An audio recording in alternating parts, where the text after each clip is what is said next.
Сәлем барлығына. Бүгін біз математикада ең қызықты тақырыптарды қамтитын боламыз. Яғни өткендегі тақырып пайыздық және де жаңа тақырыбымыз пропорция. Сол туралы қызықты есептерді шығаратын боламыз. Кеттік. Біз математикада ең қызықты тақырыпты қамтитын боламыз. Яғни өткендегі сабақ бойынша пайыз тақырыбын қамтитын боламыз. Ал кеттік. Бірінші біз пайызды бір пицца деп алайық. Яғни осы 100%. Яғни осыны егерде 10 бөлікке бөлетін болсақ, мысалы 4 бөлік, 6 бөлік, 8 бөлік, енді 10 бөлік болды. Енді қараңыздар, мынаның әрқайсысы бізге неше процентті береді? Бұл 10% береді әрқайсысы. Яғни бұның барлығын егерде 10-ды көбейтетін болсақ, біздегі толықтай жауабы жаңағы айтқанымыздай 100% шығады. Біз пайызбен тікелей байланысты, яғни пайыздың былай айтқанда бөлшек ретінде қалыптасатын пропорция тақырыбын қамтитын боламыз. Енді біз пропорция дегеніміз не? Пропорция дегеніміз ол да пайыз секілді. Яғни мысал қарайтын болсаңыздар, 1 бөлінген 5. Мысалы, осы 5 саны бар ғой. 5 саны пайызбен алатын болсақ, 20% бөлінген 100%. Яғни, енді біз осы берілген пропорцияға белгілі бір мысал келтірейік. Яғни ол қандай мысал? Енді қарайтын болсаңыздар, бізде 5 қой бар. Яғни 5 қойымыз бар. Енді осы 5 қойдың қораға, яғни қораның сыртына бір қойымыз шықты.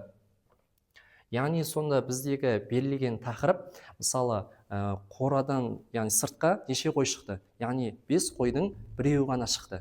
Көрдіңіздер ме? Енді біз келесі есепке көшетін боламыз. Бізде келесі есеп 1 бөлінген 4. Егер де осы 1 бөлінген 4-ті біз пайыз ретінде алатын болса, яғни белгілі бір бөлшекке келтіріп алатын болсақ, ол бізде, яғни 0,25 шығады. Ал егер де осыны біз, яғни осы пайыз бойынша тұр, яғни бөлшек түрінде, ал егер де осыны пайызға келтіретін болсақ, ол үшін не істейміз? 100-ге көбейте саламыз. Сонда бізде қанша шығады? 25% шығады. Енді мен сіздерге есептер беретін боламын. Осы есептерді қарастырыңыздар. Енді біздегі есеп 3-тің 5-ке қатынасы. Яғни бірінші санымыз, бұл 3 дегеніміз, бұл 30-ға тең. Яғни енді біз осы сандарды пропорция ретінде алатын боламыз. Енді x тең, яғни бізде пропорция ретінде 5 30-ға, 3 x-ға көбейтіледі. Сонда 5-ті 30-ға көбейтеміз. X тең 3-ті келесі бетке көшіреміз де, 5-ті 30-ға көбейтетін болсақ, бізде 150. Бөлеміз 3-ке. Сонда біздің жауабымыз неше шығады?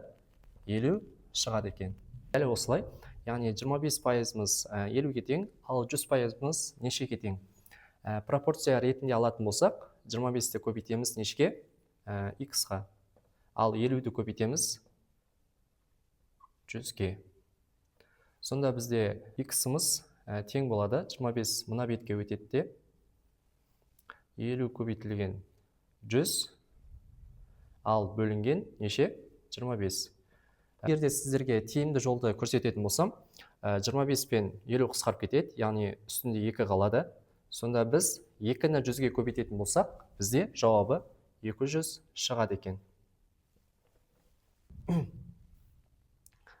Біз бүгін қандай есептерді қарастырдық? Біз бүгін осы пропорция туралы өте қызықты, өте қиын, өте өмірімізге керекті есептерді қарастырдық. Егер де осы видео сіздерге ұнаған болса, осы видеоның астына лайк басып және де тіркеліп, өз пікірлеріңізді жазып кетіңіздер.